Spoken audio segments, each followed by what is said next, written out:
व्यवस्था प्रस्तावित है। आंगनबाड़ी कार्यकर्त्री एवं सहायिकाओं को अतिरिक्त मानदेय के भुगतान हेतु 971 करोड़ रुपए की व्यवस्था प्रस्तावित है। मुख्यमंत्री सक्षम सुपोषण योजना हेतु 100 करोड़ रुपए की व्यवस्था प्रस्तावित है। दोस्तों, उत्तर प्रदेश सरकार ने बजट पेश किया है और एक ऐसा फैसला लिया है जिसने लाखों संविदा कर्मियों की जिंदगी बदलने वाली है। क्या आपको पता है कि सरकार ने पूरे 971 करोड़ रुपए सिर्फ संविदा कर्मियों की वेतन वृद्धि के लिए आवंटित किए हैं और इसमें सबसे बड़ा फायदा आंगनवाड़ी कार्यकर्तियों और सहायिकाओं को मिलने वाला है। लेकिन ये इतना आसान नहीं था, इसके पीछे संघर्ष की लंबी कहानी छिपी है जिसे जानकर आप हैरान रह जाएंगे। तो वीडियो को आखिर तक देखिए क्योंकि हम आपको इस पूरे फैसले के अंदर की बातें बताएंगे। गोरखपुर में उत्तर प्रदेश वानिकी एवं औद्योगिक विश्वविद्यालय की स्थापना किए जाने की नई योजना प्रस्तावित की गई, जिसके लिए लगभग 50 करोड़ रुपए की व्यवस्था प्रस्तावित है। महिला एवं बाल विकास निराश्रित महिला पेंशन योजना के अंतर्गत पात्र लाभार्थियों को देय पेंशन के लगभग भुगतान हेतु 2980 करोड़ रुपए की व्यवस्था प्रस्तावित है। मुख्यमंत्री कन्या सुमंगला योजना अंतर्गत 700 करोड़ रुपए की बजट व्यवस्था प्रस्तावित है। वाराणसी, मेरठ, प्रयागराज, गोरखपुर, कानपुर, नगर, झांसी एवं आगरा में मुख्यमंत्री श्रमजीवी महिला छात्रावासों के निर्माण की नई योजना प्रस्तावित की गई है, जिसके 170 करोड़ रुपए की व्यवस्था प्रस्तावित है। कोविड के दौरान जिन बच्चों के ने अपने माता पिता को खोया है, उनकी देखभाल और वित्तीय सहायता हेतु संचालित उत्तर प्रदेश मुख्यमंत्री बाल सेवा योजना के लिए 252 करोड़ रुपए की व्यवस्था प्रस्तावित है। पुष्टाहार कार्यक्रमों के अंतर्गत समन्वित बाल विकास परियोजनाओं पर राज्य सरकार द्वारा दिए जाने वाले पोषाहार के लिए लगभग 4119 करोड़ रुपए की व्यवस्था प्रस्तावित है। आंगनबाड़ी कार्यकर्त्री एवं सहायिकाओं को अतिरिक्त मानदेय के भुगतान हेतु 971 करोड़ रुपए की व्यवस्था प्रस्तावित है। मुख्यमंत्री सक्षम सुपोषण योजना हेतु 100 करोड़ रुपए की व्यवस्था प्रस्तावित है। समाज कल्याण वृद्धावस्था ऑब्लिक किसान पेंशन योजना के अंतर्गत प्रति लाभार्थी 1000 रुपए प्रतिमाह पेंशन दी जा रही है। इस हेतु लगभग 8105 करोड़ रुपए की व्यवस्था प्रस्तावित है। सभी वर्गों की पुत्रियों के विवाह हेतु अनुदान की मुख्यमंत्री सामूहिक विवाह योजना हेतु 550 करोड़ रुपए की व्यवस्था प्रस्तावित है।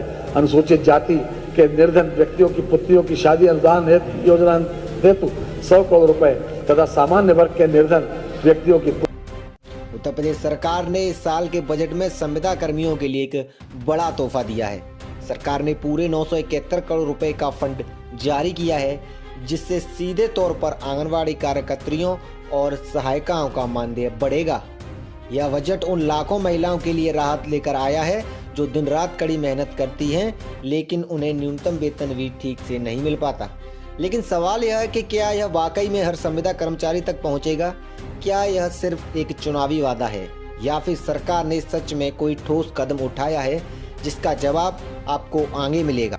दोस्तों, अगर आप किसी आंगनवाड़ी कर्मचारी से मिलेंगे तो उनकी ज़िंदगी की मुश्किलें सुनकर आप दंग रह जाएंगे।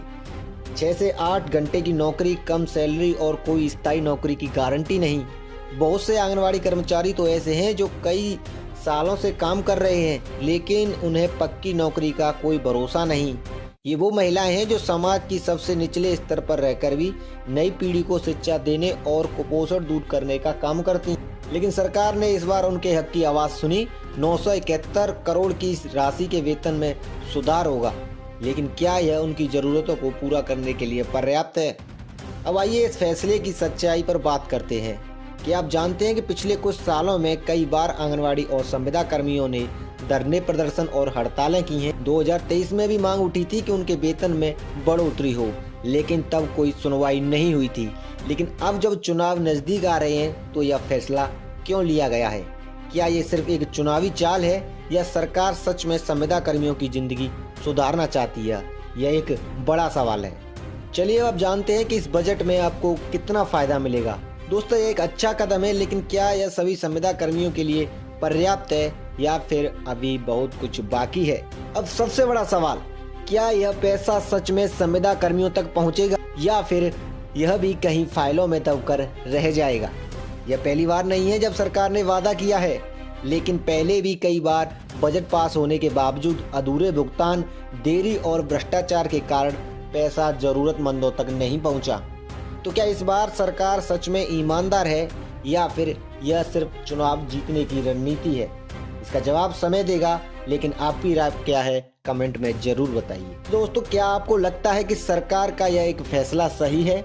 क्या इससे संविदा कर्मियों की जिंदगी में बदलाव आएगा? प्रस्तावित या है। फिर आंगनबाड़ी यह कार्यकर्त्री दिखावा है? एवं सहायिकाओं और अगर आपको यह को जानकारी अतिरिक्त मानदेय पसंद के आई हो, भुगतान हेतु तो वीडियो को 971 लाइक करोड़ कर रुपए दें, की शेयर व्यवस्था करें और प्रस्तावित चैनल को है। सब्सक्राइब मुख्यमंत्री करना ना सक्षम भूलें। सुपोषण मिलते योजना हैं हेतु अगले वीडियो 100 में एक करोड़ नई रुपए की खबर व्यवस्था के साथ। प्रस्तावित है। धन्यवाद।